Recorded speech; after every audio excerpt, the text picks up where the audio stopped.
Hello, everyone, and thank you for attending today's webinar, The Economics of DDoS Attacks, How IoT Changed the DDoS Threat Landscape. Before we begin, I just want to cover a few housekeeping items. On the bottom of your screen are multiple widgets. If you have any questions during the webcast, you can type your question into the Q&A box and submit your questions to our speaker. All questions will be saved, so if we don't get to answer you live, we may follow up via email. If you have any technical difficulties, please click on the chat widget and we will help you. An on-demand version of this webcast will be available to everyone within 24 hours and can be accessed using the same link that you used today. I would now like to turn the event over to Ron Winward, Radware Security Evangelist for North America. Ron? Thanks, Sandra. Hi, everybody. Good afternoon. Good morning. Sandra said, my name is Ron Winward. I'm on the Global Evangelist team here at Radware, and I'd like to thank you for joining today.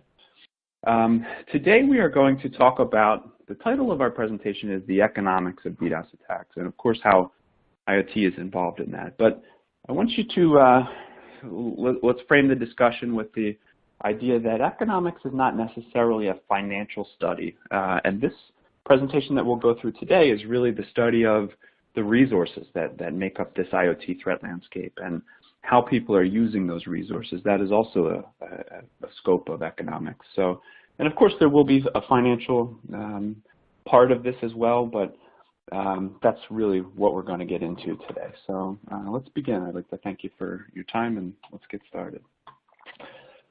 So IoT is really the birthplace of where the botnet activity is focusing today. IoT devices themselves are highly unsophisticated, which also contributes to the reason that there's so much activity here. But when combined with the right programming and the right attack vectors and the right intent or the right ingenuity perhaps by the bad guys, we can really see, and you'll see throughout this presentation today, what this is, why this is so extremely lethal and why we are where we are today.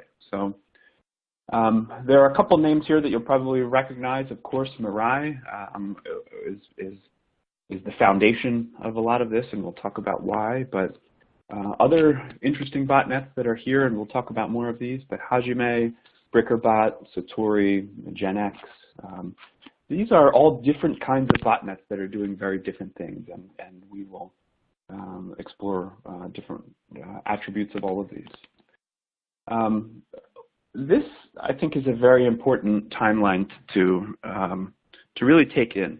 If we look at the red line around 2016 is about the time where we have the real take and the foothold of IoT botnets. Now, really, 2016 is not the first IoT botnets. We have Adra Linux botnet in 2012 and Bashlight in 2014 and a couple other ones. But Mirai in 2016 was really the game changer. And you can see that based on the advancements of additional botnets beyond them. But why? And the reason why is because the source code of Mirai was released. So it really enabled an entirely new landscape for attackers. So, and that's clearly evident in what we can see here. I would say that the only other thing that I have compared this to is a malware timeline, and to me, the advancements of what you see in the following 18 months from October 2016 is a tremendous trajectory, which we're going to talk about. So the attack surface. All of this begins because, basically, because of the IoT devices are easy targets, right? They are built with common operating systems. A lot of this is BusyBox, which are tool frameworks that live on top of like an operating system similar to a Linux kind of thing. BusyBox can live on Linux as well. Android is another operating system that is highly used in these devices. The malware or the bots that are compiled to attack these devices are targeting ARM-based processors, MIPS processors, x86 processors. So really a variety of different architectures. These botnets are specifically targeting all of these. And in the example of Mirai and many others, which we'll see, you can see that they will try to download, they'll continue to try different processor types until things work for them. So also a major contributing factor is that these are stripped down operating systems and processing power. So because of that, we have less room for security features, right? And also, when these things are vulnerable and when they are infected, the operators don't necessarily know, unless perhaps it becomes completely unusable, maybe it's bricked, or maybe it is overrun by compute resources that it's not functioning for its initial or original intent. That's how we might notice that. But one of the major finally contributing factors is that to save time or streamline processes, a lot of code reuse and hardware reuse exists among many of these devices, and because of that, the vulnerabilities that exist in the original source are propagated throughout many devices. And I'm going to talk about one specific example to really highlight that shortly. Also, we can see in terms of just the landscape themselves. On the left here, we see a graph that discusses IoT devices and their install throughout the years, and then we see by 2020, Gartner expects that we would see 20 billion IoT devices, the majority of them being consumer devices. Now, if we extrapolate that data, let's look at the graph on the right. That graph really looks a lot similar, looks very similar to the estimated size of IoT botnets. So we can really see a trajectory of the scale of these devices that are involved in certain attacks. We start with the closed-circuit TV attack that was advertised before Mirai. That was about 25,000 devices. The Dyn attack was reported to be 100,000 devices.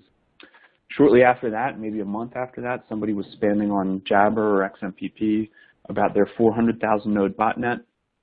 And then not long after that, an attacker called Best Buy, who goes by the name of Best Buy, tried to infect 900,000 CPE devices in the Deutsche Telekom network. So hopefully this paints a picture of the scale and the landscape that truly exists for IoT devices. And this will continue to get worse, unfortunately.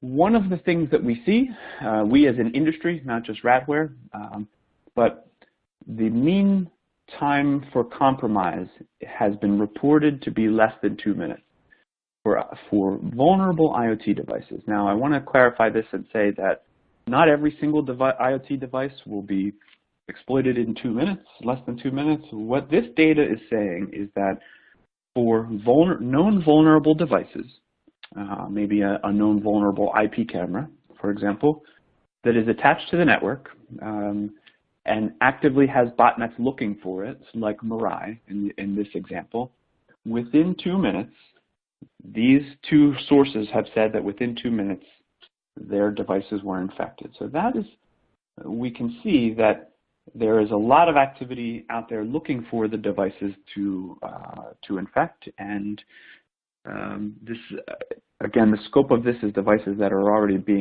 able to be infected. However, you can see the threat landscape here.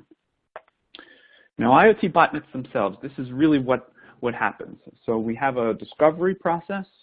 That discovery process can be central or distributed. It can be fingerprinting based on login prompts. And then we have the exploit that will infect that specific one, which is once it has been discovered and fingerprinted. After that, there's an infection phase that we'll talk about the more details of each one of these. Many of these devices are territorial, or many of these botnets are territorial, so they will patch existing vulnerabilities after they have already taken over the device. And then there is the listening, command and control, and then of course the action that the ultimate action that the attacker wants to achieve. Maybe it's scanning, maybe it's a botnet doing a DDoS attack, and as we can see, maybe it's crypto mining. So we'll take a look at that. So the discovery and exploit phases. So here is an example of a distributed scanning and exploit architecture. The best example of this is Mirai, but there are many others beyond this as well. But we know that with Mirai, there was one site that was initially a catalyst, and that is the Mirai code itself. But once it found a device, once a device was infected with Mirai, it then goes out and begins its own scan process. And then ultimately that infects somebody else, and he begins his own scan process. So the best way to think of this is like a communicable disease in the human population. One person can infect another person that can infect another person, and it's very random, right? So the growth is exponential here. One of the factors of this is that the scan and the exploit must live on the device, the infected device itself. So the device itself it maintains or has the code to do these scans. It's very noisy. There's a lot of devices that are causing a lot of chatter on the network when in this type of environment. It's easy to track some of the infection because you can see you can see how things move throughout their infection. But what's very interesting in this is that researchers have access to the scan and the exploit code, and the reason for that is because, again, they live on the device, right? So Mirai is probably the best example of this because it's the celebrity of IoT botnets. Now let's look at a central type of architectures. They are linear in growth because, again, there's a central platform or a central server or a cluster of servers that are performing the scanning and the infection. So naturally, there's a linear growth there, right? It doesn't have that wildfire type growth that you see in a distributed type architecture. Often these things are hosted on bulletproof, low-cost servers for protection. Often the scan and the exploit goes through darknet, through the Tor network, and then so you really only see the activity through Tor exit nodes, thereby masking the true source IP address of these things. You have a lot more processing power because you're doing this on high-scale compute instead of on low-scale IoT CPU processors that are on these devices. It's less noise because it's not. Let's say you have 10 cameras on your LAN that are infected. In a distributed, every one of those 10 cameras is scanning every IP range available. This is a little bit stealthier and a little bit less easy to detect. A good example of this is a botnet that actually discovered by Radware called GenX, and we'll get into an example of that later on in the presentation. There's one other way that we wanted to discuss here, and that is using sensors as your sentinels or as your attackers for your botnet. So BrickerBot is the best example of this, also discovered by Radware. But what's interesting about this is, let's look at the example on the left, the diagram on the left. We have perhaps an infected IoT camera that is trying is doing his distributed scanning and infection attempt. And ultimately, one of the devices that this infected camera comes across is a sensor network. In the example here, it's BrickerBot. So it tries to infect one of these devices. It tries its brute force to try to get in and ultimately overcome this sensor. But what the sensor does is he realizes, okay, I'm being attacked, and then he begins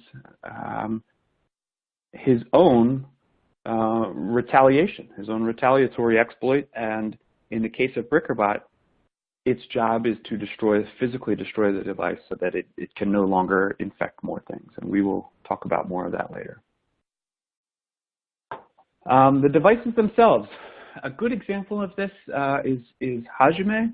Hajime has a very strong method of doing fingerprinting of devices. The Hajime botnet will connect to a device, and based on the login prompt, or let's say the telnet banner that is presented by the candidate device, it can parse that and say, well, I think that it's probably this type of device, and therefore will use these credentials, right? I can limit my credentials to a certain list and therefore limit false positives or lockouts based on connection attempts. Another way is, not all devices have telnet opening, which is of course great, but many devices have HTTP facing the internet still. So one of the ways that many of these devices breach IoT devices, one of the ways many of these botnets breach IoT devices is by using these exploits in HTTP. So here's another way. Fingerprinting based on the activity that is presented through HTTP, we can decide what the device itself might be. And then finally, port scans and harvesting and a lot of the traditional things we would see as well. So once we have identified something, we're trying to infect it with our malware to ultimately get us to our end goal. This is an example of the Hajime malware dropper. So these are commands that are run through the infection process. So in this example, we can see for the first three, we're trying to reach a privileged shell.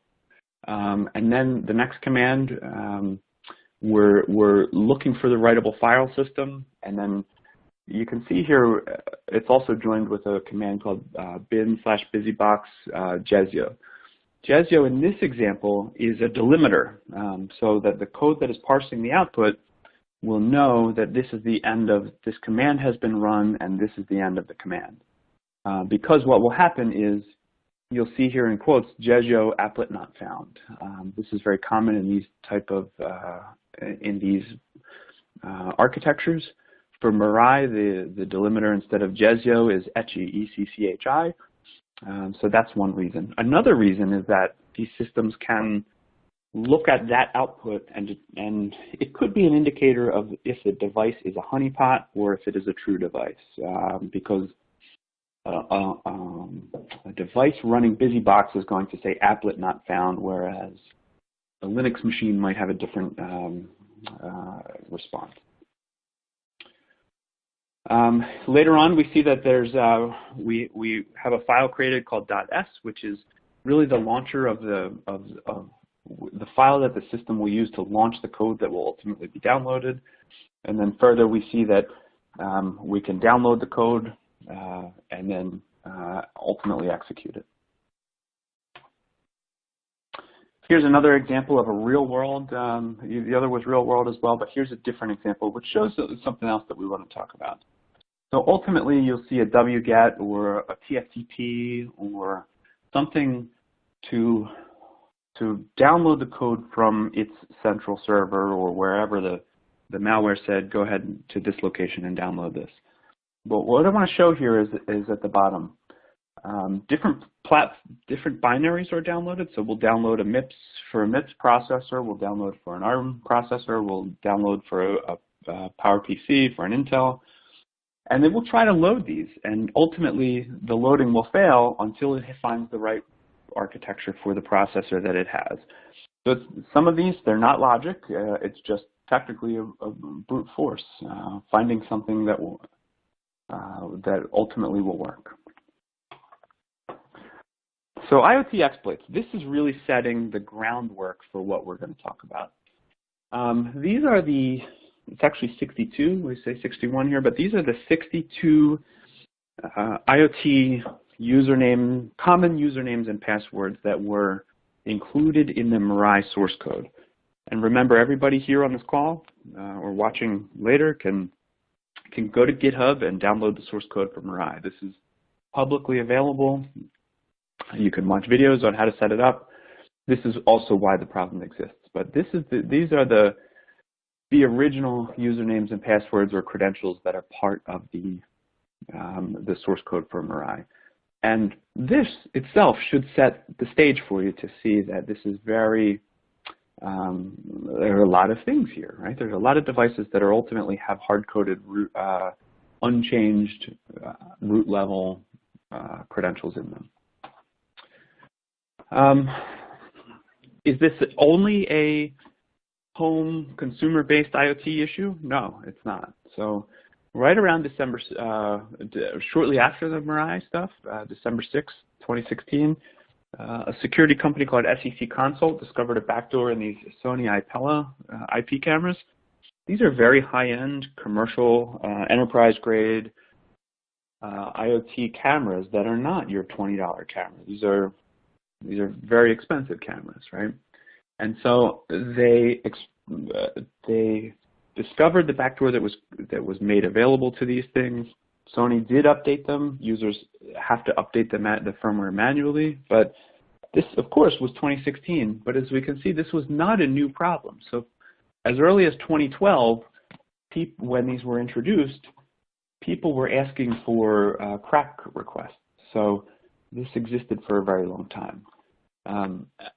Why do we not see as many attacks back then in 2012? Well, of course, I think that the Mirai source code being released to everybody is a major catalyst for that. But it's not just cameras. Also, here we have modems that are installed in the network of one of the major telcos here in the U.S. These specific modems are used inside of a network, inside of their network, and they have, we'll talk about 3 examples here of vulnerabilities. Some of them had SSH enabled by default, and you can see the remote SSH username and the password that was available in the research that was discovered here.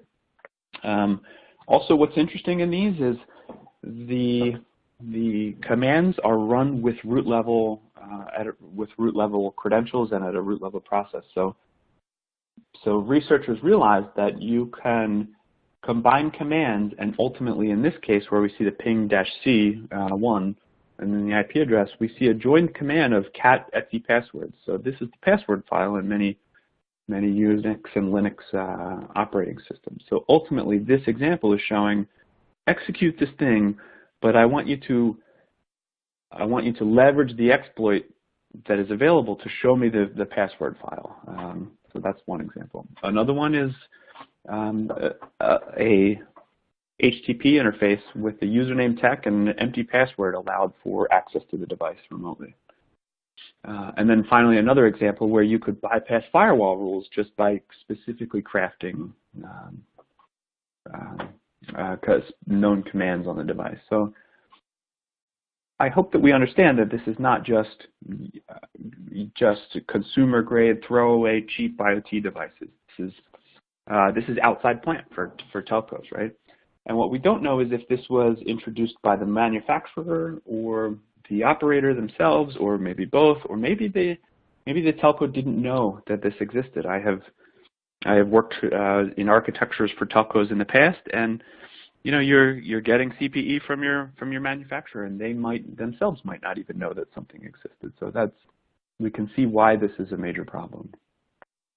Another major factor, pay attention to this because this will show its head again, but TR064 and also TR069, these are CPE management protocols that are used by service providers to maintain CPE or devices or maintain control or configuration, various different things. But in this example, I mentioned the hacker Best Buy earlier. Best Buy leveraged this TR064 exploit in many attacks on many service providers that were also being used to attack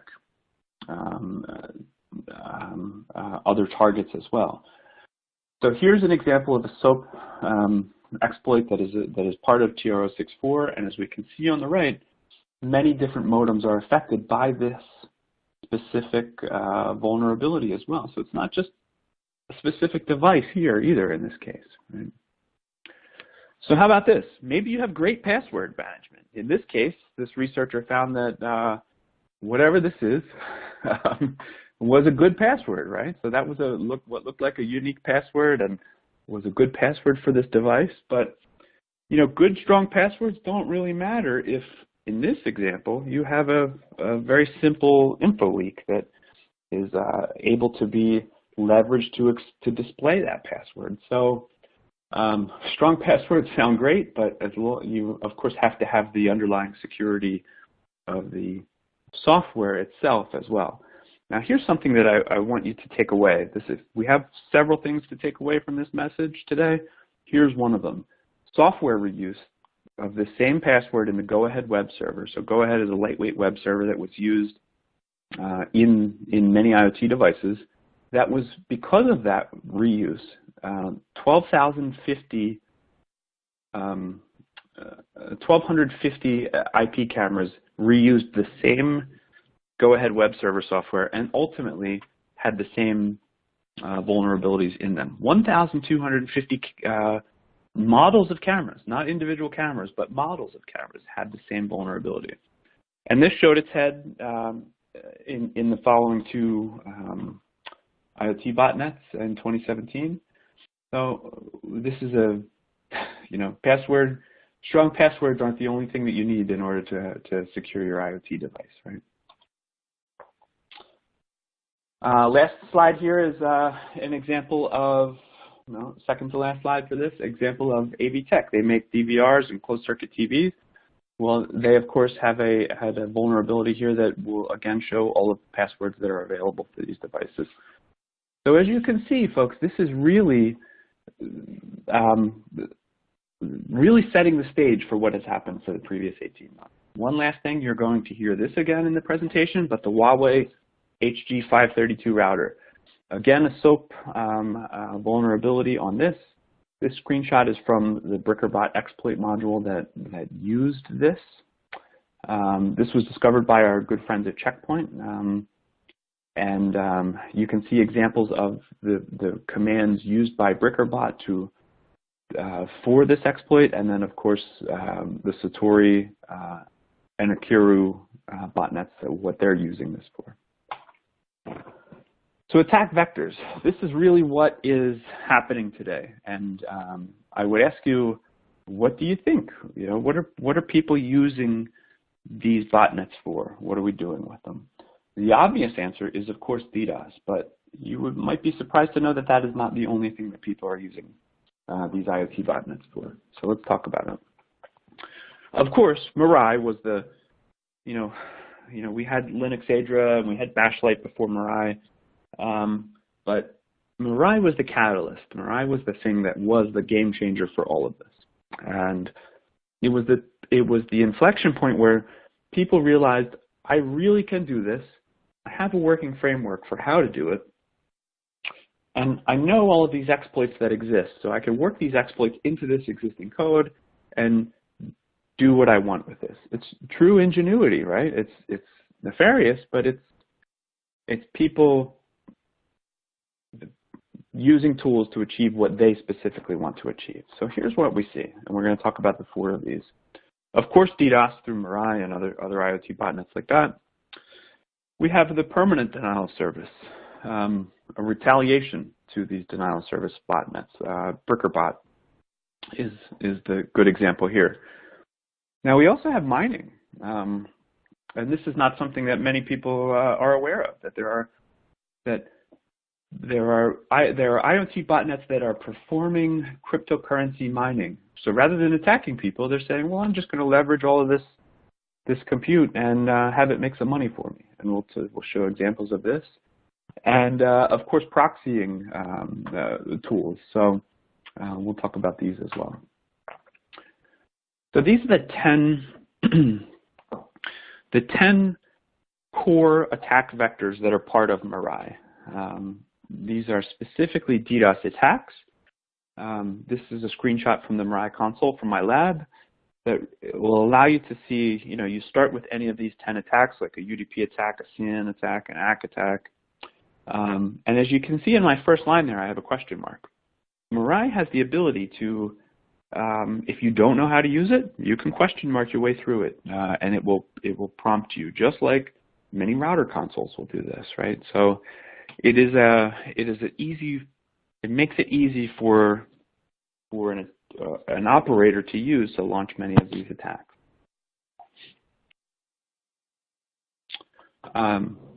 So moving away from the DDoS attack motive itself, we have other IoT botnets that are performing permanent denial of service. So the concept of regular denial of service, as you can see on the top image, is we have services available, and then during an attack, the service is unavailable.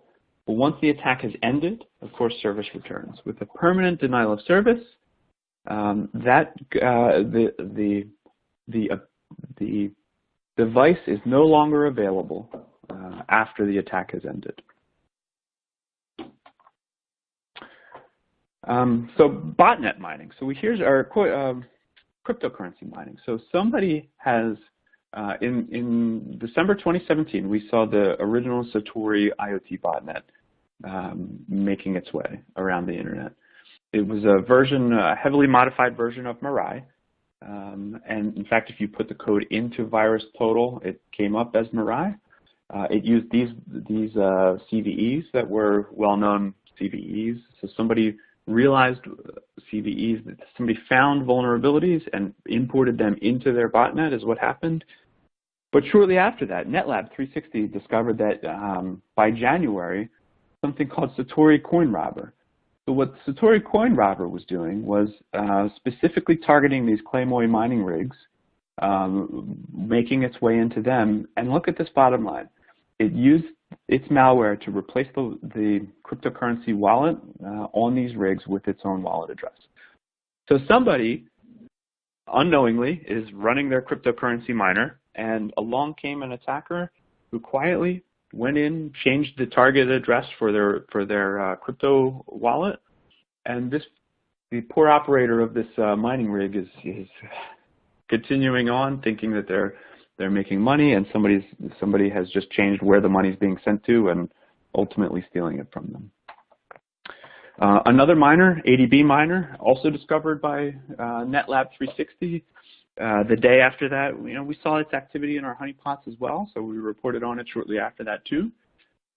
But what this was doing was basically finding vulnerabilities in these Android platforms that had their debug capabilities enabled, and ultimately was running this XM rig, which is a Monero cryptocurrency software mining program.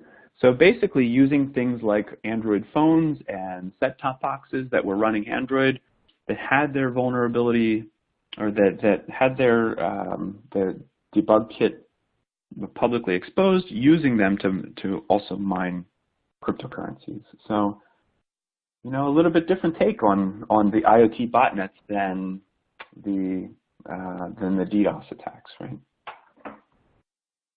So ProxyM, here's another example where somebody wrote a botnet that ultimately is using IoT devices and running them as a proxy. So in this case, discovered by Dr. Webb, 10,000 devices were infected, and it is operating as a proxy for other people to access. And then there's one more. OMG was discovered by Fortinet, and similar, it runs Mirai, but also has some changes to the source code that does things like IP tables changes, and ultimately IP tables changes were required so that this also could be a proxy. Now it's running this tiny proxy server. Ultimately, A, it's capable of running the Mirai attacks because it includes the original Mirai attack vectors, but B, can also be sold, access to the device can be sold as a proxy. These proxies, folks, can be, somebody could ultimately be tunneling through your IoT device in order to do something, wherever it is. So why somebody might want a proxy is going to be different than the next person who might want a proxy. So the battle of the IoT bots. We have this very extensive battleground, or this very extensive landscape for battle, right? So we have bots that are causing attacks. We have bots that are mining. We have bots that are destroying other devices, and we have bots that are acting as proxies. We have this. If we classify these guys into threat actors, Mirai is you could say unsophisticated. It's not entirely unsophisticated, but compared to some of the others, it's not as complex, or it's not as sophisticated as some of the other botnets. And it's meant to be that way, right? There's a very large scale, high infection rate, large net that it casts. Hajime is an interesting botnet. Hajime, the purpose of Hajime is unknown. When you log on to Hajime is left with a message that says, just a white hat securing some systems. The true purpose of Hajime is unknown, but it has not been used in an attack to date as far as we know. But somebody keeps a command and control session open between these devices that are infected with Hajime, and it actually updates them. It's very strange.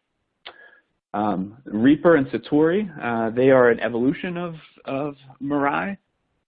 What's very interesting about Reaper is that it uses 10 previously disclosed vulnerabilities in things like home networking devices, like D-Link or maybe some Netgear devices or something like, there are 10 of them that are included, and they're not your high-end things. They're your more consumer-grade devices.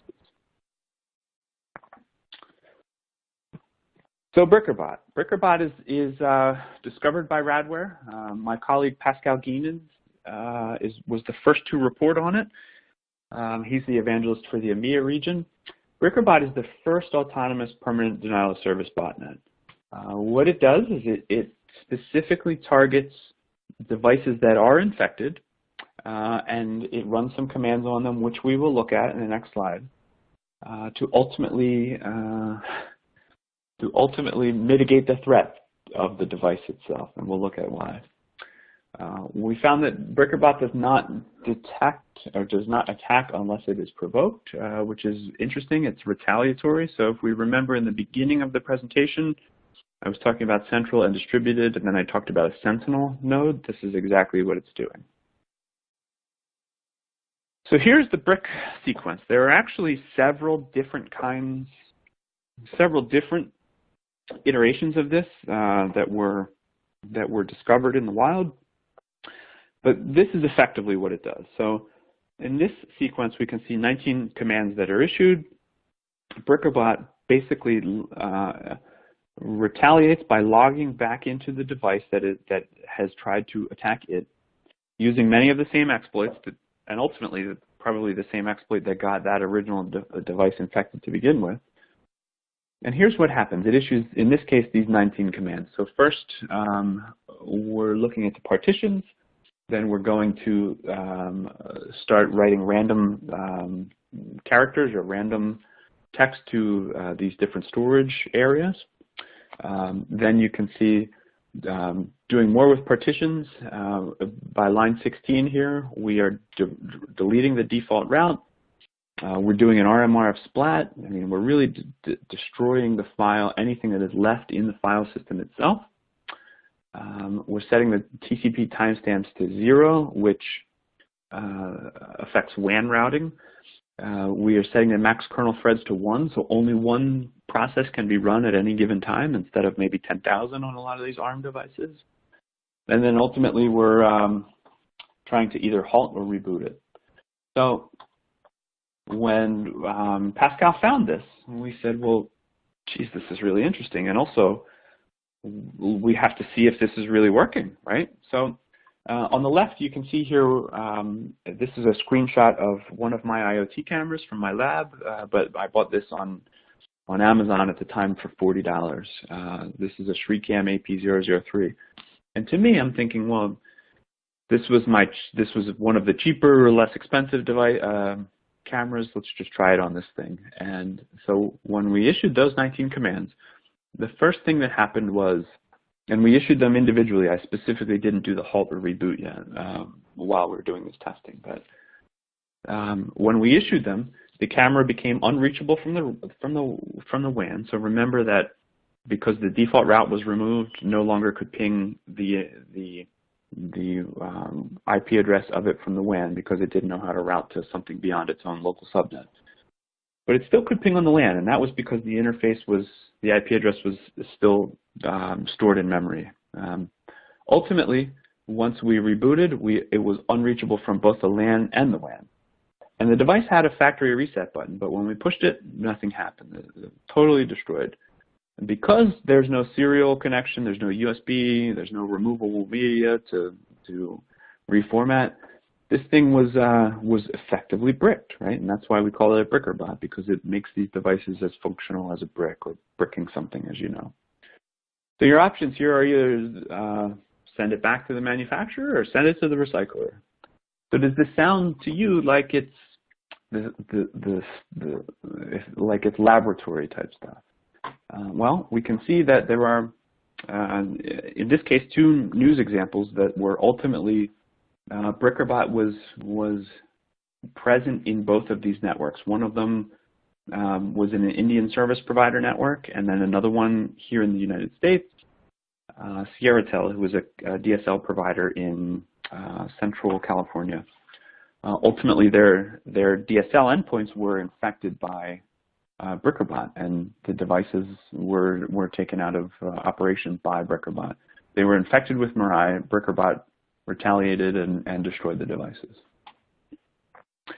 So ultimately,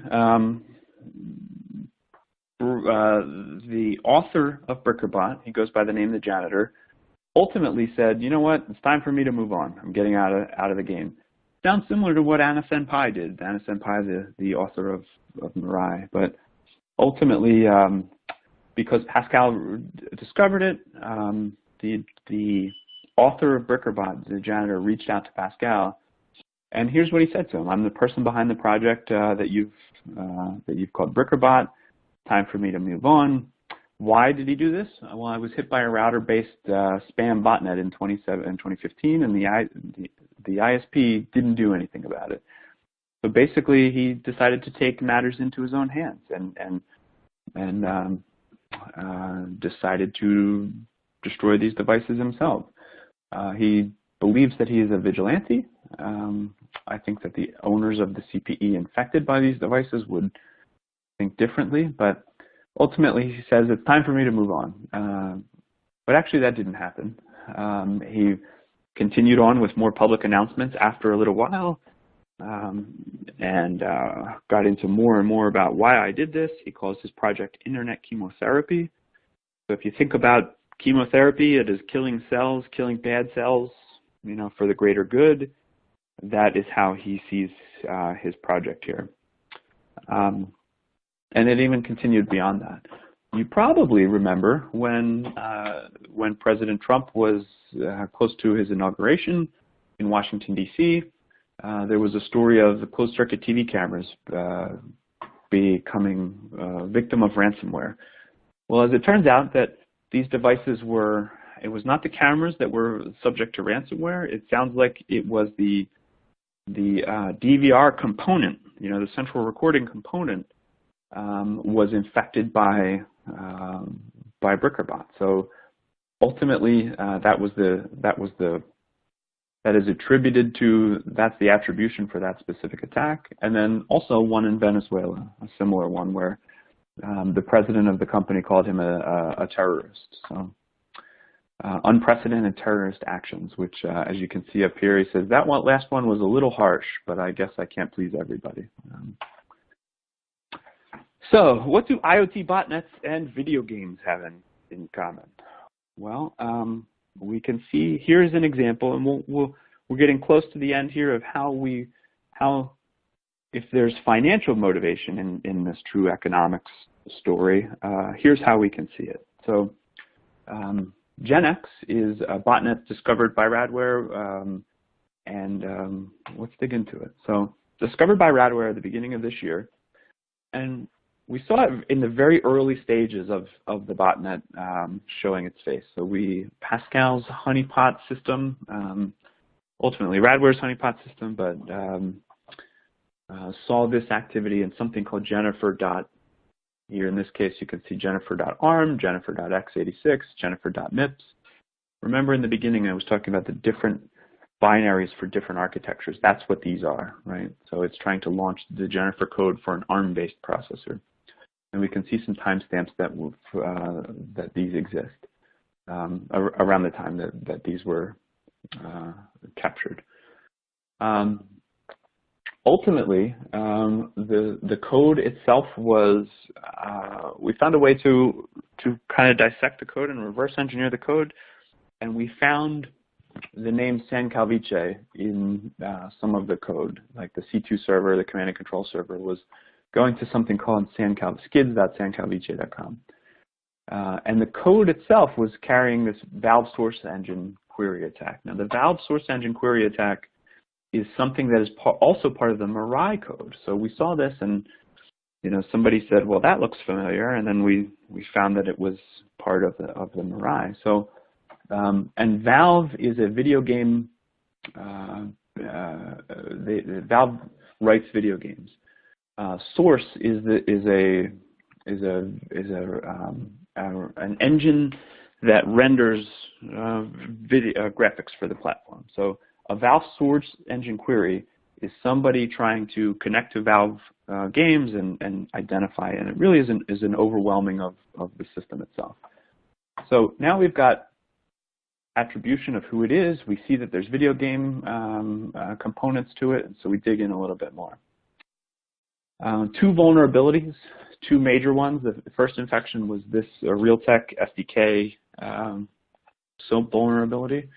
And then the second one, remember we were talking about that Huawei HG532 router. Again, part of this. So that's the second infection vector to the Jennifer botnet, or to the Gen X botnet. So we start to dig in a little bit more.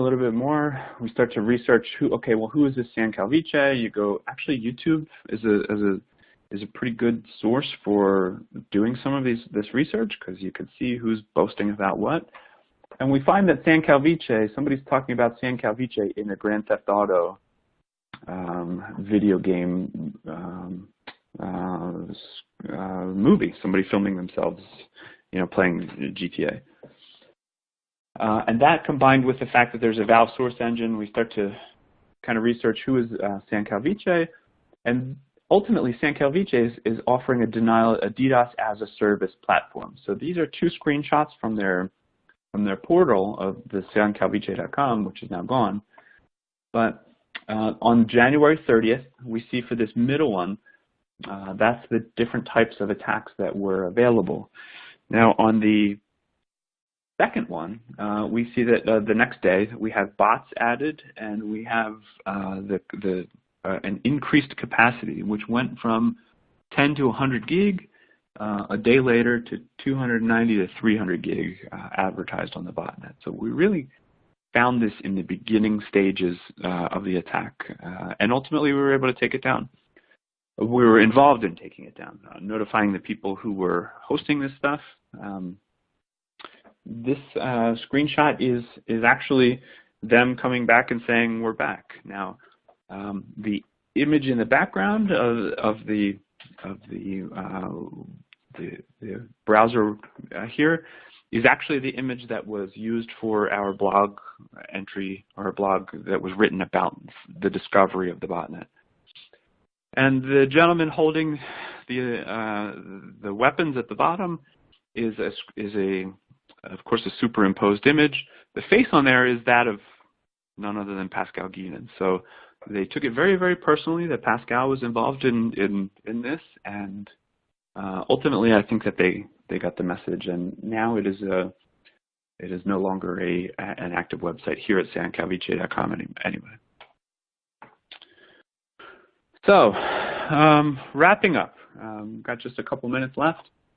IoT has really forever changed our threat landscape, and I think that in the past 50 minutes, we have really shown why. We have this trajectory of change that is truly unprecedented, and we have people really realizing that if they want to achieve something, there is this tremendous pool of assets just waiting out there on the internet that can help them achieve their goal, however bad or illegal it may be. That is where we are today. Mirai was the fuel to this fire. The public release of the source code for this really changed the game forever for us with this. Every one of you, as I say, can go download the code, modify it, understand what it does, and that is what people are doing. And they're writing modules to it that are that are taking advantage of newly discovered vulnerabilities to be the first one to claim those devices, right? As I say, that how quickly this is changing is astounding and unprecedented. The problem doesn't end soon.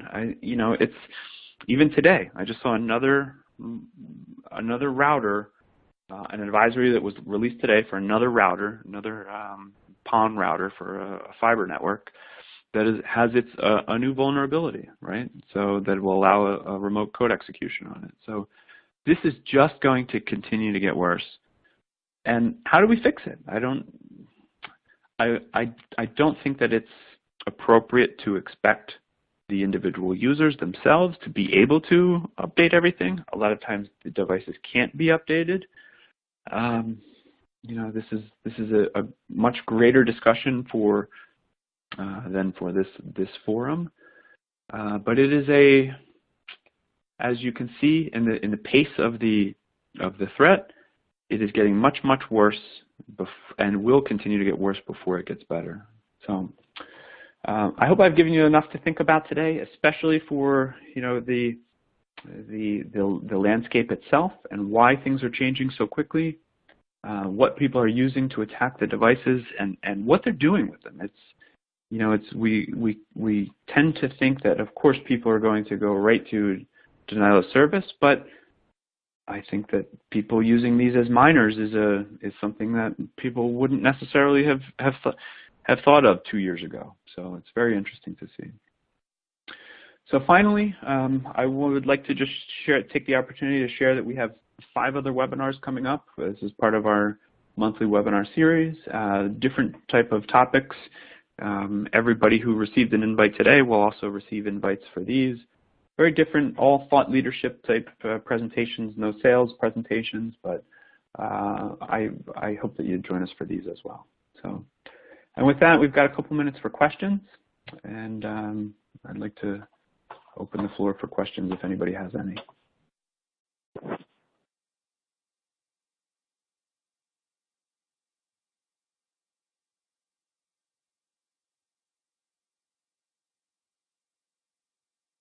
Okay, well, I don't see any in the chat window, so you can always, if you have any questions or think of anything, you reach out to the Radware team.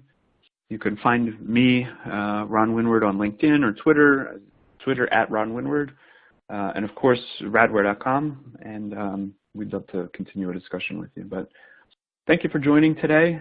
Appreciate your time, and look forward to seeing you on the next one. Thank you so much.